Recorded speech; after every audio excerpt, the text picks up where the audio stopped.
Hello. Circuit number 3 will be using transistors and capacitors, so you want to be able to identify and use those properly.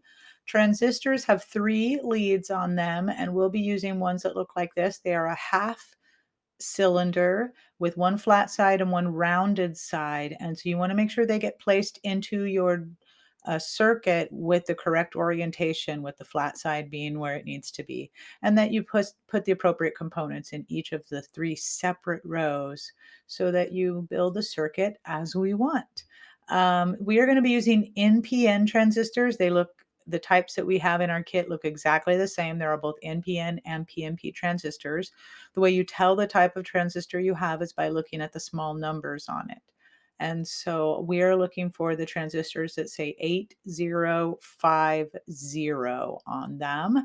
And you should have 2 of them in your kit. You'll need one to build the required circuit, and the second one if you want to upgrade it to awesomeness. The capacitors are used to store energy, and they'll store energy until they get full, and then they'll stop the flow of power.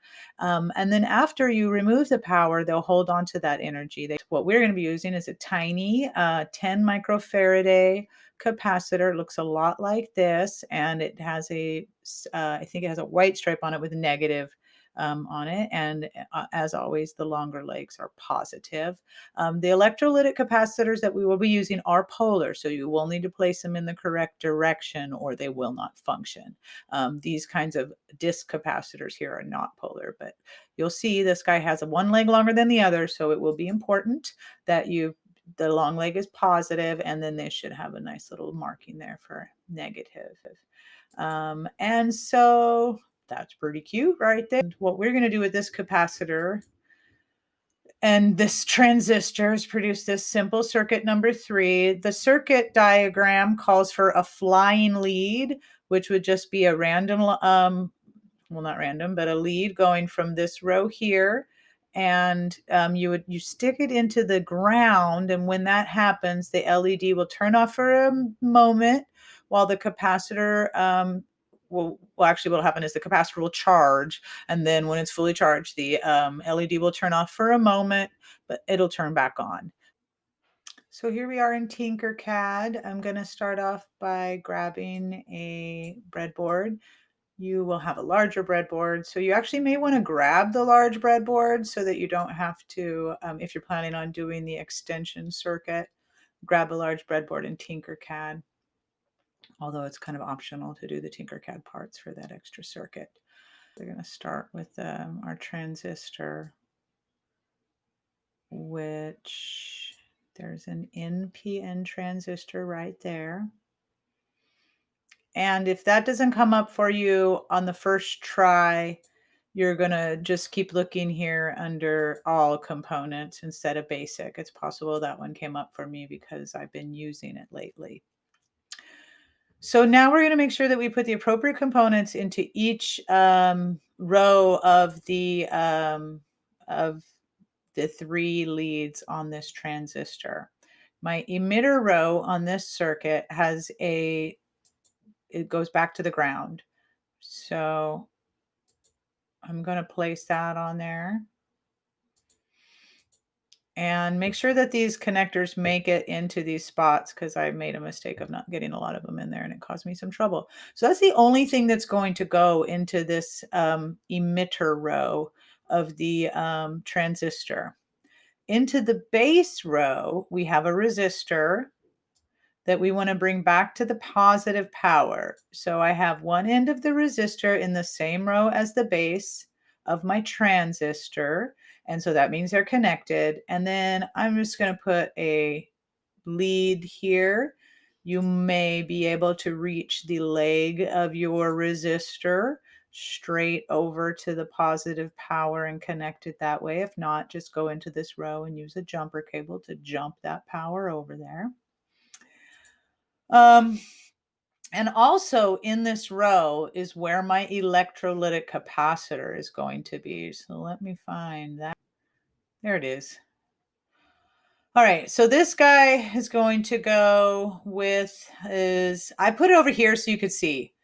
And then jump a cable over to the middle row of your transistor. But I'm actually going to put it right here and make it look like this is the leg of the transistor. I'm sorry, of the capacitor. That's a capacitor. So by making that gray, it kind of sort of looks like the lead on that, although I should move it over because that's way too long for the lead on a capacitor. And I'll move that over so you can still see where things are going. So this could be a jumper cable connecting between this row and this row, or it could just be the leg of that electrolytic capacitor. It would be the short end of that capacitor. And then the positive leg is right here. And so we're done with this row right here. It has two components in it, the negative leg of our capacitor and the resistor, which I'm going to change its value to 1,000 ohm, which is 1 kilo ohm. So wait, I think we want 10,000 ohms. 10 kilo ohms. Yeah, there we go. That's the right colors. Okay. Now over here in this row, we are also going to add two components, a resistor in this row. Just like over here, I could maybe get the long leg of that resistor to travel all the way to the positive power. But if not, that's what the jumper cables are for, to make things more convenient or possible. And then right here is where I would put a flying lead, a wire that could just be dangling out there freely, and then I could plug it into any of these spots in this row and cause this circuit to function. Tinkercad doesn't like that. So what I did to get around that is I put a push button in here. Doesn't matter where you put the push button, but one of the legs, which are in row 24, somewhere in row 24, I want to put a connector back to the ground. And then between the other row, which is 22 on my circuit, it'll go back to the capacitor. So now when I push this button, it connects the circuit. It has the exact same effect as taking a lead and plugging it into the ground and then removing it after a bit. Just pushing that button is like plugging it into the ground, and then letting go is like unplugging it. All right, I'm missing my LED, which is going to give me my feedback, and a resistor. So the LED, in order to put it into this circuit easily, where I could see what was happening, I rotated it. So remember, rotate is up here. Good time for me to mention that if you haven't built circuit 1 or 2, that, the idea is that I'm covering a lot of this stuff in those first 2 circuits, that you would be more familiar with having completed those circuits.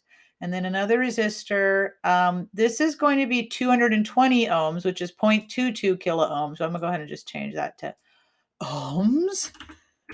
220 ohms, and that's also what this one's supposed to be. So I'm gonna go ahead and change that at the same time. So we have 220s on the outside, and I'm going to rotate this a bit so we can see what's happening. And this guy is actually not attached in that row. Like, see how 5 of those, and this guy's just going freely. So what I'm going to do here is actually make it look like a real resistor. I'm going to put a gray wire there, but let's just pretend that's the end of the resistor. And that goes into this row, and then I'll bring that back to the positive power. I like to make those all red right there. And so this is my full circuit, and I'm going to add some power to it. You can power this with a 9-volt battery and it works just fine, but we're using our Arduino for power. I'm going to look under basic. All right. I like to rotate this guy like this so that the power is right next to where I need it. And then ground to ground. And positive power, I'm going to go with 5 volts.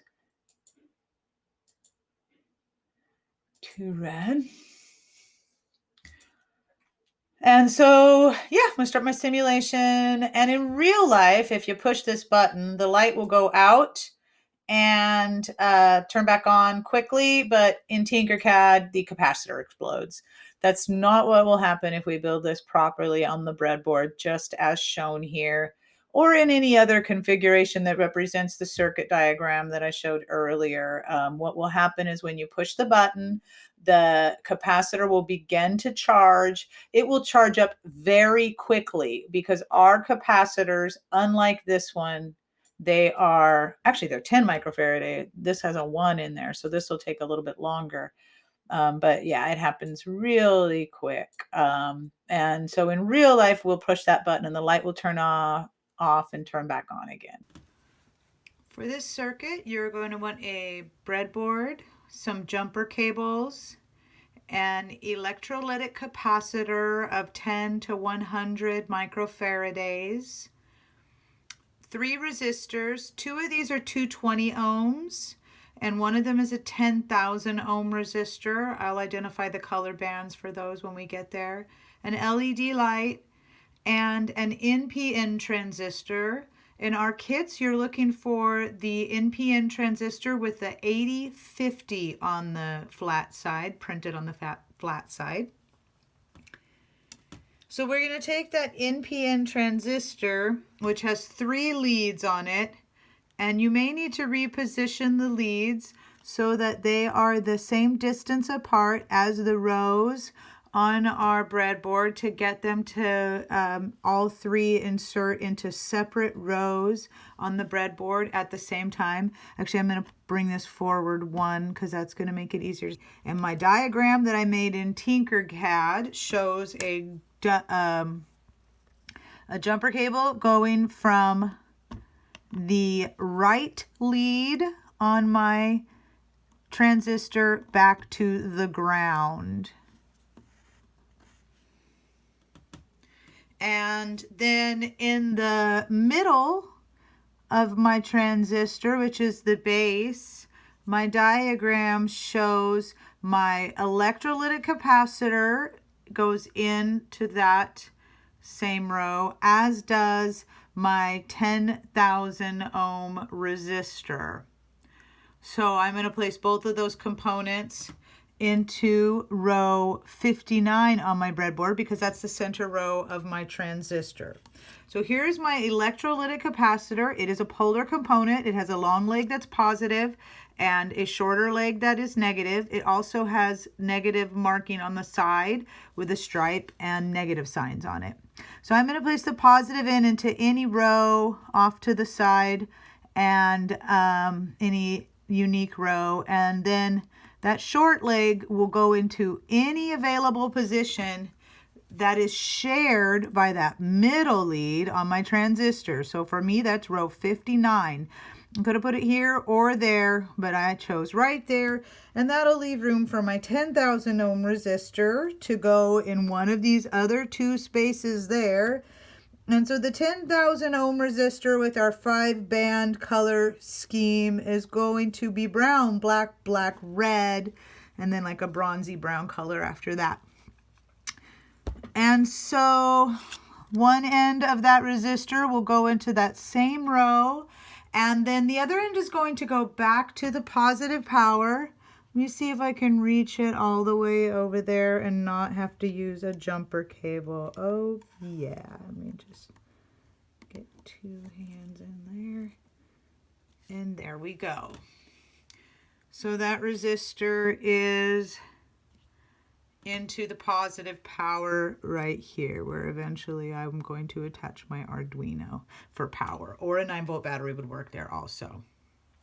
Okay, I'm going to just position these a little bit better so we can see what's happening with them from above. Okay, now my diagram over here is where I would, on the other side of my electrolytic capacitor, on the positive end, which is going into this row right here, kind of difficult to tell. But right here, the positive end, there are 2 things in that row. There is this jumper cable going to a button, which was a flying lead in the original circuit, and then a 220 ohm resistor going back to the positive power. So I'm going to add that 220 ohm resistor which is going to have red band on it for the 2-2, red. And then it's black, brown after that. All right, so there's my 220 ohm resistor in the same row as the positive lead of my capacitor right here. In that same row. Also in that same row, I'm going to put that flying lead. I'm not going to use the button on my manual on my real circuit because the flying lead is more convenient for if you want to upgrade to the double circuit that does auto flashing. All right, and so all three of these things, the positive end of my capacitor, the jumper cable, and the 220 ohm resistor are in the same row up here on the breadboard, meaning they're all connected, just like they're in the same row up here on my Tinkercad drawing. And that means I'm done with this because I'm not putting the button in. All I have left is to finish out this lead over here where I attach my LED and a resistor. Now the LED is also a polar component. It has one leg longer than the other. The long leg is positive. On my drawing here, there's a little kicked out thing here to show that that leg is longer. And so my positive is going to go towards the positive power and away from that left lead on my transistor. And so there's my LED in there.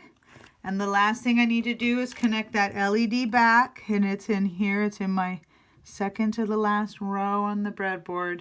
I have two convenient spots right here and right here to put that resistor, which is the second 220 resistor. We have the 220 resistors on the outside and the larger value one on the inside, and that goes back to the positive power. All three of these resistors or jumper cables, if you were to use that, would go back to the positive power. And the only thing we have going back to negative power over here is this jumper cable coming off of the right lead on my transistor. And then we're going to place this yellow lead into the ground to cause the blue light to go out. But first, let's apply some power and get this guy to turn on in the first place. And so I have my Arduino here with a red cable plugged into the 5-volt power, and I'll attach that to the positive power, and a black jumper cable is plugged into one of the grounds. And now I'm going to plug my USB cable in to provide power, and oh cool, the blue LED light does turn on. And then what I'm going to do is take this, and if this is configured and working properly, when I plug this jumper cable into the ground, the blue light will turn up and turn back on again. Oh, did you see that? I know it's quick. It's because our capacitors are tiny. If we had a 100 microfarad capacitor, it would last 10 times as long.